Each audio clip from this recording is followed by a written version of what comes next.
ব্ৰহ্মা আৰু দেৱদেৱীয় প্ৰভু আমি এই যুগৰ শেষৰ কল্পত ভৰি দিছো। যুগ পৰিৱৰ্তনৰ লগে লগে অন্যায় অধৰ্ম দিয়ে দেখা দিয়ে তাক বাধা দিয়াৰ কাৰো ক্ষমতা নাই প্ৰভু। গ্ৰাহে এফালৰ পৰা সকলো গ্ৰাস কৰি আনিব ধৰিছে। এটা কল্প শেষ হোৱাৰ লগে লগে আন এটা কল্প আৰম্ভ হয় আৰু সেই কল্পত যদি ধৰ্ম স্থিতি ল'ব পাৰে তেনেহ'লে তাৰ ফল অতি অনাগত আৰু যদি অধৰ্ম সৃষ্টি ল'ব পাৰে তেনেহ'লে তাৰ ফল অতি ভয়ংকৰ মহামাৰী কথা কবি দুৰ্ভিক্ষই দেখাব প্ৰভু।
মনত পৰিছে কিন্তু মহাকাল হঠাৎ আৰম্ভ হোৱাৰ কাৰণ কি?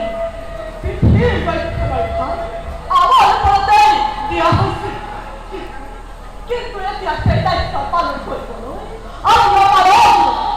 তাৰ কাৰণ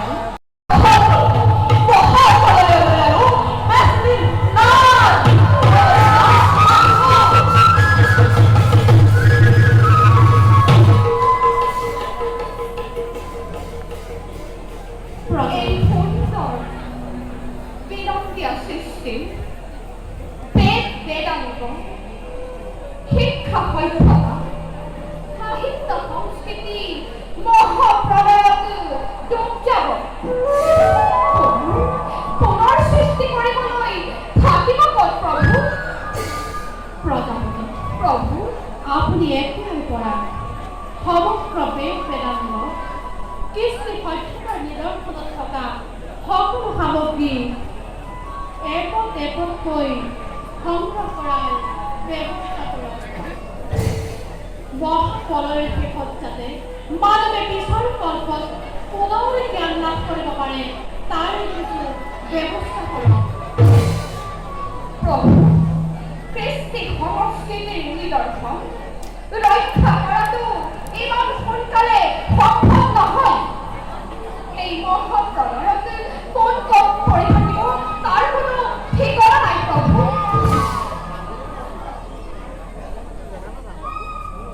এই সকলোবোৰৰ কিছু কিছু আভোষ ৰাখি যাব পৰা যাব। তাৰি ব্যৱস্থা কৰিব ৰুদ্ৰই অৰ্থাৎ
গভীৰ চিন্তাত বিভোৰ। আমি জানো তাৰ কিবা সঙ্গে পাম দয়াময়। প্ৰভু এই কি ভয়ঙ্কৰ বিপদৰ সন্মুখীন হৈ হঠাৎ মহাকাল আৰম্ভ হৈ গ'ল। পৃথিৱীত হ'ব বুলি এক মহাপ্ৰলয়। মহাপ্ৰলয়ৰ ফলে পৃথিৱীৰ কোনো মতো বাচি নাথাকিব। সাগৰ জলধাৰাই সমস্ত পৃথিৱী ডুবাই পেলাব।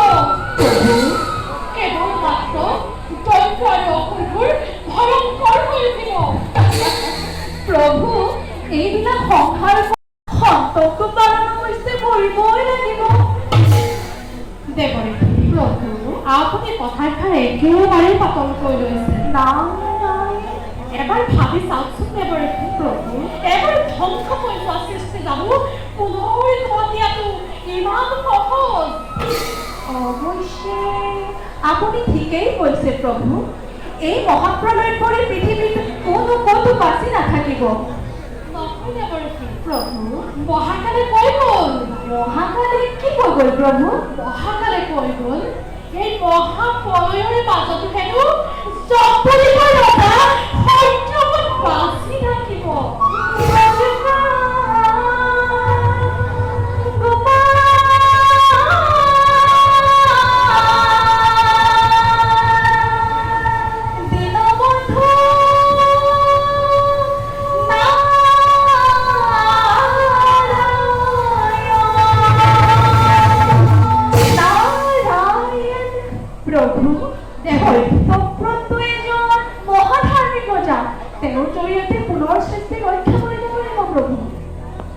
কিন্তু কেনেকৈ দিবৰী শুনক প্ৰভু, কওঁ দিবৰী মহাপ্ৰলয় আৰম্ভ হোৱাৰ আগতে পৃথিৱীত যিমান বিৰাট প্ৰয়োজনীয় সামগ্ৰী আছে এই সকলোবিলাক ধ্বংস কৰি ৰখাৰ ব্যৱস্থা কৰক, যাতে কোনো এটা বস্তু ধ্বংস নহয়। আৰু এনে কৰিব পাৰিলে পুনৰ সৃষ্টি ৰক্ষা কৰিব পাৰিব প্ৰভু। দেৱৰী প্ৰভু এই সকলোবোৰৰ পৰিকল্পনা আমি কৰি ৰাখিছোঁ। সময়ত তাক আমি ব্যৱহাৰ কৰিম। দেৱৰী প্ৰভু এইদৰে সময়মতে আহি আমাকে বুদ্ধি ভৰসা দেখিবলৈ একেবাৰে নাপাহৰিব। চাওক এতিয়া আপুনি প্ৰভু এই বাৰ্তা সমগ্ৰ জনসমাজত বিলাই দিয়কগৈ। প্ৰভুৰ লীলাত সদায় সহভাগী হৈ ৰমি নিশ্চিন্ত বাৰু প্ৰভু পুনৰ সবাৰ শ্ৰীচৰণত প্ৰণিপাত জনাই দাখিমে মাগিছোঁ বিদায়। ঈশ্বৰ